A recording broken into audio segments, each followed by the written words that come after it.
시청자 여러분 안녕하십니까? BTV 대구 뉴스입니다. 첫 소식입니다.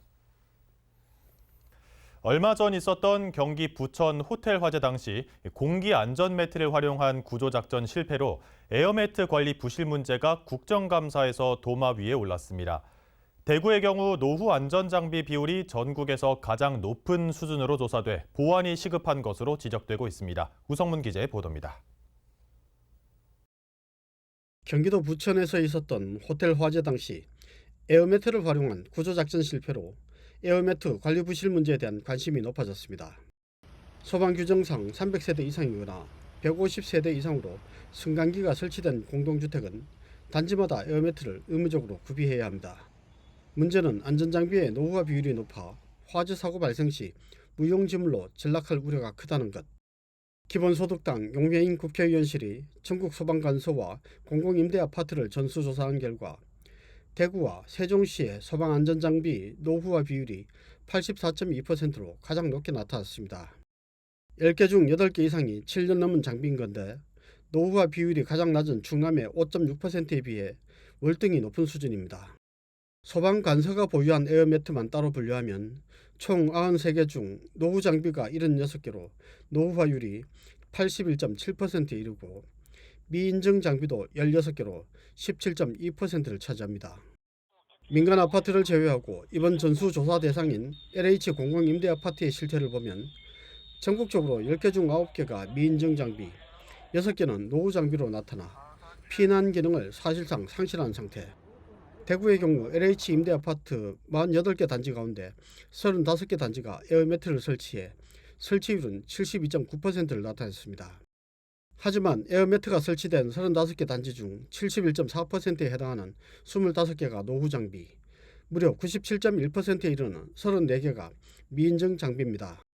이 같은 에어매트 관리 부실 문제는 행정안전부에 대한 국정감사의 도마 위에 올랐습니다. 기본소득당 용해인 국회의원은 형식적으로 에어매트 설치를 의무화했을 뿐 실제 피난 기구 기능을 성실한 채 방치할 것이 아니라 조속히 제도 보완에 나설 것을 촉구했습니다. BTV 뉴스 우승문입니다. 대구 서구의 대단위 아파트 단지 한가운데에 공공복합청사가 들어섰습니다. 행정복지센터를 비롯해 어린이 영어도서관과 돌봄센터, 공공학습 스튜디오 등을 한 곳에 모은 시설입니다. 김민재 기자가 보도합니다. 대구 서구 평리 뉴타운 한가운데 들어선 공공복합청사입니다. 복합청사는 다양한 시설들을 한 곳에 모았습니다. 우선 평리 5동 행정복지센터는 1층에, 3층에는 어린이 영어도서관이 들어섰습니다. 영어 자료실과 스토리텔링 존 등이 갖춰져 있습니다. 체험형 독서 기기인 핑거스토리와 에듀봇을 활용한 체험형 도서관으로 운영됩니다. 5층에는 초등학생을 위한 돌봄센터가 문을 열었습니다. 학기 중에는 저녁 8시까지, 방학 중에는 저녁 6시까지 총 20명의 학생들에게 숙제 지도와 독서 지도, 그리고 창의력 프로그램 등을 제공합니다. 맞벌이 가정이나 긴급 돌봄이 필요한 가정의 아이들이 안심하고 이용할 수 있도록 하는 것이 목적입니다. 서구청에서 운영 중이던 평생학습관은 평생학습센터로 명칭을 바꾸고 복합청사 4, 5, 6층에 확장 이전했습니다. 글쓰기와 작곡, 뜨개질 등 여러 체험을 할 수 있도록 구성되어 있는 학습 공간입니다. 강사가 주도하는 교육 공간에서 학습자 중심의 환경으로 만들어졌습니다. 한 집에서 한 40년, 50년 가까이 살았는데 그때마다 서구에 사는 게 어쩐 좀 자격지심이라 할까 그런 걸 느꼈는데 우리 평리 5동이 이래 새 청사를 짓고 살아와 보니까 그리고 이래 올라와 보니 너무 좋은 거 있지. 그래가지고 내 스스로가 문화인 된 것 같고 또 우리 동민들이 전부 다 이제 생활이 업그레이드 된 것 같아서 기분이 아주 좋습니다. 지하 1층, 지상 6층 규모로 지난해 2월 착공 이후 1년 8개월 만에 완공됐습니다. 사업비는 모두 191억 원이 들었습니다. 새로운 아파트가 대단지에 주택들이 입주했지 않았습니까? 그래서 이 주민들에게 보다 높은 질 높은 행정 서비스와 또 그분들이 만족하는 우리 교육의 발전을 위해서 그분들의 욕구에 맞는 이제 평생 학습과 또 요즘에 아이들이 교육적으로 다 각도로 지원해주기 위해서 이제 도서관에 영어 도서관은 복합 기능을 더 겸비하게 됐습니다. 서구청은 수영장과 어린이 놀이시설 등이 들어서는 지역 최대 규모의 복합가족 커뮤니티 시설 헬스앤키즈 드림센터 공사도 이달 말에 착공할 예정입니다. 어린이에서부터 성인까지 서구 시민들을 위한 복합시설이 속속 확충되고 있습니다. BTV 뉴스 김희재입니다. 고향사랑 기부제가 올해로 시행 2년 차를 맞았는데요. 초기에 비해 갈수록 관심과 참여가 줄어들고 있습니다. 특히 대구는 고향사랑 기부금 모금액이 전국에서 가장 많이 감소한 걸로 나타났습니다. 우성문 기자의 보도입니다. 저출생과 고령화, 인구 소멸로 어려움을 겪는 지방 재정과 지역 경제에 활력을 불어넣기 위해 도입한 고향사랑 기부제. 올해 시행 2년 차를 맞았지만 시행 초기보다 관심과 참여가 줄어드는 추세입니다. 기본소득당 용해인 국회의원실에 따르면 전국 17개 시도 228개 시군구에 올 상반기 고향사랑 기부제 총 모금액은 14만 8천여 건, 199억 8천만 원으로 집계됐습니다. 전년 같은 기간과 비교하면 건수는 7,088건, 4.6% 줄었고 모금액은 33억 3,300만 원, 14.3% 감소했습니다. 특히 대구의 감소율은 전국에서 가장 높습니다. 올 상반기 대구의 고향사랑 기부금 모금 실적은 1분기 584건, 1억 600만 원, 2분기 765건, 8,800만 원 등 모두 1,349건, 1억 9,400만 원입니다. 전년 같은 기간 3,989건, 3억 200만 원과 비교하면 모금 건수는 2,640건, 66.2% 감소했고 모금액은 1억 800만 원, 35.8% 줄어 전국 최고 감소율을 나타냈습니다. 올 초 기부 활성화를 위해 지정기부 근거신설, 홍보규제 완화, 기부금 연간 상한액을 500만 원에서 2천만 원으로 확대하는 등 법과 제도를 개선했음에도 기부가 줄어드는 상황. 이는 기부 홍보와 접근성을 좌우하는 온라인 서비스 플랫폼을 정부가 제공하는 정보 시스템인 고향사랑 이음 단일 플랫폼만 고수하는 등 서비스 플랫폼 환경이 개선되지 못한 데 따른 것으로 지적되고 있습니다. 이에 정부는 디지털 서비스 개방을 통해 민간 플랫폼과 고향사랑 이음 플랫폼을 연계하기로 했는데 디지털 서비스 개방 공모에는 금융기관과 홈쇼핑업계, SK 브로드밴드 등 17개 기업이 신청한 상태입니다. 지방재정과 지역경제 활성화를 위해 도입한 고향사랑 기부제가 실효성 있는 제도로 정착될 수 있도록 정부와 지자체의 보다 과감한 혁신 노력이 요구되고 있습니다. BTV 뉴스 우성문입니다. 전주 한지는 우리 한국만의 독보적인 기술이었지만 근대화 이후 종이가 보편화되면서 점차 쓰임새를 잃어갔고 지금에 와선 후계자가 없어 명맥마저 끊길 위기에 놓였는데요. 전주시가 인재 육성에 나서기로 했습니다. 이번이 마지막 기회가 될 수 있다는 지적입니다. 유철미 기자가 보도합니다. 과거 전주 한지는 고려 중기부터 조선 후기까지 왕실의 진상품이자 외교 문서로 활용된 우리의 우수한 전통 기술이었습니다. 하지만 현재는 전통 한지 제조 기술을 보유한 한지장이 손에 꼽힐 정도로 위축된 상황입니다. 이제 하시는 분들이 다 지금 연세가 많으셔서 앞으로 5년 후면 아마 일을 할 수 없을 그런 나이가 되고 있습니다. 네, 그래서 지금 현재 후계자가 없어서 5년 후에는 한지가 사라질 위기에 있습니다. 자칫 명맥마저 끊길 처지에 놓인 전주 한지. 전주시가 전주 한지를 다시 살릴 노력에 나섭니다. 우범기 전주시장은 지난 8일 전주 천년한지관에서 기자회견을 열고 전주 한지 산업 육성 마스터 플랜을 발표했습니다. 우선 전통 한지의 명맥을 잇기 위한 후계자 양성 사업이 추진됩니다. 체계적인 한지 제조 인력 양성을 위해 이곳 천년 전주 한지관에 갇힌 한지 명인 대학이 들어섭니다. 대학은 전문 한지 제조 인재를 양성하기 위한 시설로 3년 과정의 교육을 거치게 됩니다. 이후 한지 관련 무형유산 명인까지 육성한다는 게 최종 목표입니다. 5명을 모집하는데 그거는 공개 모집을 통해서 할 예정입니다. 그리고 3년 동안 이수하는 매월 생활임금 수준으로 저희가 급여라기보다는 그 이수 교육비를 좀 지급할 예정이고요. 생활 임금으로 하면 올해 정도 하면 220만 원에서 230만 원 정도 매월 지급할 예정입니다. 원료 수급 안정화에도 나섭니다. 현재는 전주 한지 원료의 70% 이상을 태국산 당나무로 대체하고 있는 상황.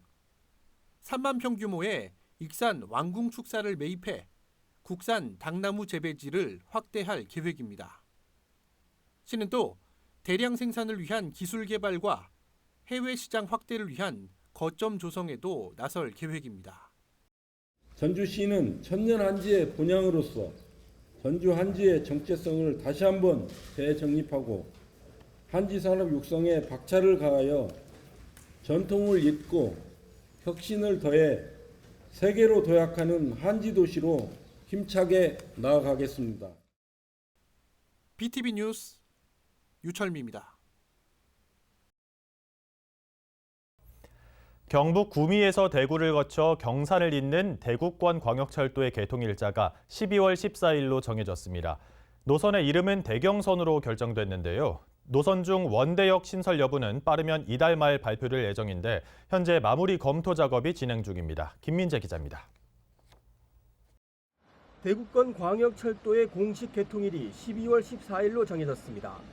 2,092억 원을 투입해 지난 2019년 사업을 시작한 지 5년 6개월 만입니다. 노선의 이름은 대구 경북의 앞글자를 딴 대경선으로 결정됐습니다. 대경선은 경북 구미에서 경산을 40여 분 만에 잇는 총 61.85km 구간으로 비수도권 최초의 광역철도입니다. 사곡과 외관, 서대구와 동대구, 경산 등 총 8개 역을 오갑니다. 기본 요금은 1,500원이며 먼 거리를 이동할수록 추가 요금이 붙는 방식이 적용될 것으로 보입니다. 아직 확정되지는 않았지만 가장 거리가 먼 구미에서 경산까지 이동할 경우 2,800원이 될 것으로 전망됩니다.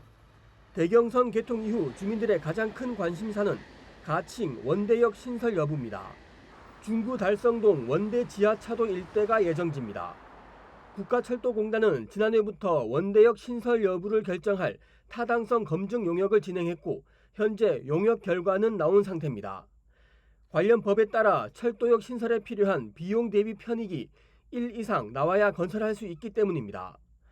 당초 지난 6월 말 발표 예정이었지만 지난달 말로 연장되더니 발표 일자가 또다시 미뤄졌습니다. 빠르면 이달 말, 검토 기간이 길어지면 연말까지 갈 수도 있다는 게 국토부의 설명입니다. 6월 말까지 용역은 끝났고 지금 내부적으로 검토를 좀 아직 마무리 단계에 있습니다. 최종적으로 타당성이 확보되었는지 아니면 타당성이 부족한지 이런 것들이 결정이 될 예정입니다. 그 결과에 따라서 빠르면 이번 달에도 가능할 거고 안 된다면은 좀 검토가 좀 오래 걸릴 경우에는 11월 10일에 좀 지연될 수도 있습니다. 한편 대경선이 정식 개통되면 하루에 편도 61회씩 15분에서 20분 간격으로 전동차가 운행됩니다. 대구와 경북이 40분대 동일 생활권으로 연결된다는 의미를 가집니다. BTV 뉴스 김민재입니다. 경북 1호 밀가루가 구미에서 처음으로 생산됐습니다. 경북도가 지난해부터 들녘 특구 사업의 하나로 추진한 사업의 첫 결실인데 100톤가량의 밀을 생산했습니다. 2026년까지 2,000톤 규모로 생산량을 늘려 지역 빵집과 연계한 협의체 구성은 물론 농가 소득 증가와 식량 안보까지 3마리 토끼를 잡겠다는 각오입니다. 이정목 기자가 보도합니다. 100헥타 이상 좀 규모화해서 기계화하고 또 첨단화해서 공동체 생산 체계를 구축하는 것입니다. 그래서 농가 소득을 2배로 향상시키고 구미에 조성된 밀밸리 특구는 90호 농가의 120헥타 규모입니다. 지난해부터 경북도가 추진한 들녘 특구 사업을 통한 이모작으로 올해 100톤가량의 밀을 처음 생산한 겁니다. 수입 의존도가 높은 국내 밀산업 자급률 증가에 첫걸음을 뗀 셈입니다. 이모작에서 이모작으로 농가 소득을 1.5배에서 3배까지 늘리려고 지금 노력하고 있습니다. 최종 목적은 저희 경북뿐만 아니고 전국 아니면은 전 세계로 이 들녘 특구 모델 사업이 성공하기를. 생산된 밀은 우선 구미 지역 11개 빵집과 협의체를 구성해 제과 제빵 제품 개발과 함께 전문 매장을 통한 가공품으로 판매됩니다. 또 지역 관광지인 신라불교 초전지와 연계한 일명 빵지 순례 프로그램도 기획해 추진할 계획입니다. 밀밸리를 비롯한 식량 작물, 경축 순환 등 3개 유형으로 포항과 구미, 경주, 울진에 조성된 들녘특구는 공동 영농개발 제시와 함께 국가 식량 안보에도 중추적 역할을 하게 됩니다. 식량 안보가 매우 중요합니다. 이와 같이 농업 생산량을 많이 높이면 우리나라가 전체 생산량이 국민의 44%에 해당이 안 됩니다. 그렇기 때문에 2배, 3배 소득이 생산량이 늘어나면은 식량 안보도 100% 달성할 수가 있습니다. 경북도와 구미시는 올해 100톤 생산을 시작으로 시범 운영 기간인 2026년까지 연간 2,000톤 규모로 늘리고 2027년부터는 연간 14,000톤 가량을 생산해 경북도 내 밀가루 소비량의 14%를 자급한다는 목표입니다. HCN 뉴스 이정목입니다. 구미역 일원에 세상에서 가장 긴 라면 레스토랑이 만들어집니다. 오는 11월 1일부터 3일까지 제3회 구미 라면 축제가 열리는데요. 오직 라면으로만 채워진 475m 길이의 맛있는 레스토랑이 첫 선을 보일 예정이어서 벌써부터 관심이 뜨겁습니다. 우성문 기자입니다. 전국 최대 라면 생산지 구미시가 오는 11월 새로운 명물을 선보입니다. 올해 3회를 맞는 2024 구미 라면 축제가 11월 1일부터 3일까지 금호산 잔디광장과 문화로 금리단길 구미역 일원에서 펼쳐집니다. 구미 라면 축제는 구미 지역에 있는 라면 공장에서 갓 튀겨낸 라면을 축제장에서 직접 구매하고 맛볼 수 있는 전국 유일의 라면 문화 축제입니다. 우리 남녀노소 모두가 좋아하는 라면을 소재로 또 전국에서 많은 분들이 오셔가지고 다양한 라면에 대한 이해도 돕고 또 즐기는 그런 기회를 만들도록 하겠습니다. 올해 축제에선 특히 475m의 거리에 오직 라면만으로 채워진 세상에서 가장 길고 맛있는 라면 레스토랑을 선보입니다. 또 함께 라면, 맛볼 라면, 즐길 라면 등 3가지 테마로 45가지 다양한 축제 콘텐츠가 진행됩니다. 나만의 라면 만들기 구미 라면 공작소, 제1회 라물리에 선발대회, 라면 문화로드, 전국 이색라면 등의 체험 전시 이벤트가 이번에 새로 선보입니다. 유명 인플루언서와 함께하는 스타 팝업 MSG, 유명 가수들이 출연하는 특집 공개방송 싱투유, K-팝 라이브 공연 생라면 스테이지, 스트릿 댄스 파이터 등 공연 이벤트도 다채롭습니다. 라면 축제와 연계해 이달 5일부터 27일까지 구미 여행 홈쇼핑 상품도 판매합니다. 지역 경제와 외식 창업 활성화를 위해 라면 레스토랑 창거 업체 중 우수 업소를 선정해 맛집 인증 현판을 증정하고 구미 대표 앵커 스토어로 육성하는 사후 관리에도 나섭니다. 이와 함께 일회용품과 플라스틱 사용을 자제하고 종이 인쇄물을 최소화하며 현수막과 라면 봉지를 재활용하는 등 친환경 지속 가능 축제를 실천한다는 방침입니다. K푸드의 핵심적인 콘텐츠가 라면입니다. 이 구미 라면 축제는 이 다른 지역 축제와는 좀 다르고요. 전국 또 전 세계에서 다양한 종류의 라면을 맛보기 위해서 구미를 찾도록 만드는 그런 장기적인 전략을 갖고 진행되는 산업형 관광 축제라고 보시면 되겠습니다. 구미 라면 축제 입장료는 무료이고 누구나 다양한 프로그램에 참여할 수 있습니다. BTV 뉴스 우성문입니다.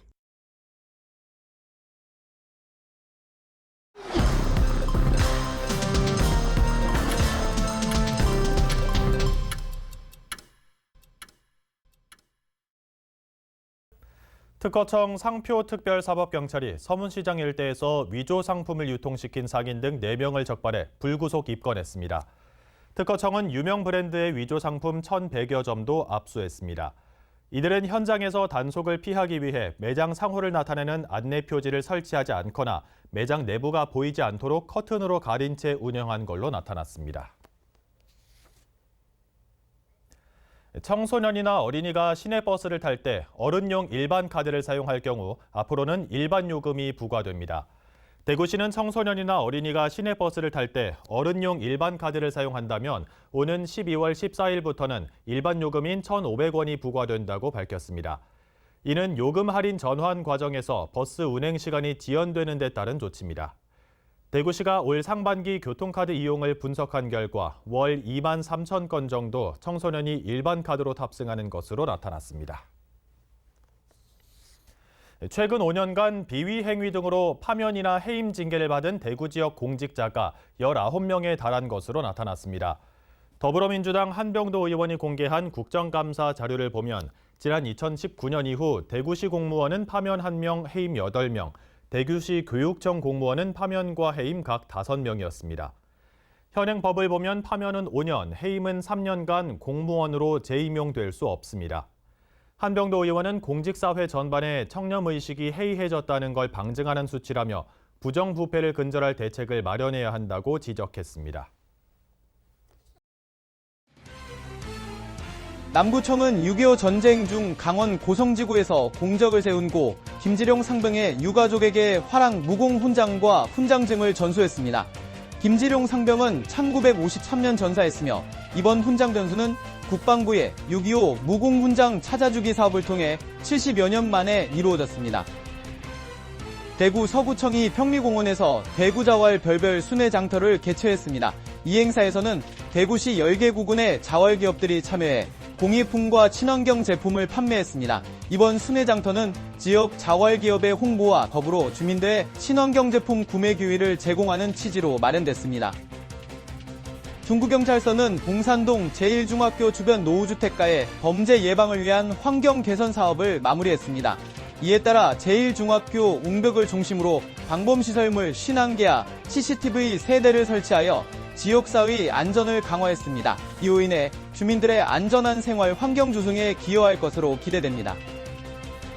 대구교육청은 경남에서 열리는 제105회 전국체육대회에 600명의 선수단을 파견합니다. 이들은 금메달 20개를 포함한 85개의 메달 획득을 목표로 하고 있으며 고등부 종합 8위를 노리고 있습니다. 이상 간추린 소식입니다.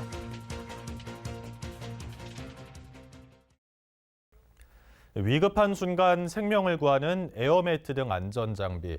이달 초엔 23층에서 투신 소동을 벌인 10대를 무사히 구하기도 했습니다. 대구의 에어매트 노후 비율은 84.2%. 필요할 때 제 역할을 다할 수 있을지 의문입니다. 안전에 적당히는 없다고 하죠. 이번 기회에 소방 안전장비를 더 제대로 챙기는 것도 과한 일은 아닐 겁니다. 이상으로 뉴스를 마칩니다. 저희는 시청자에게 힘이 되는 뉴스로 다시 찾아뵙겠습니다.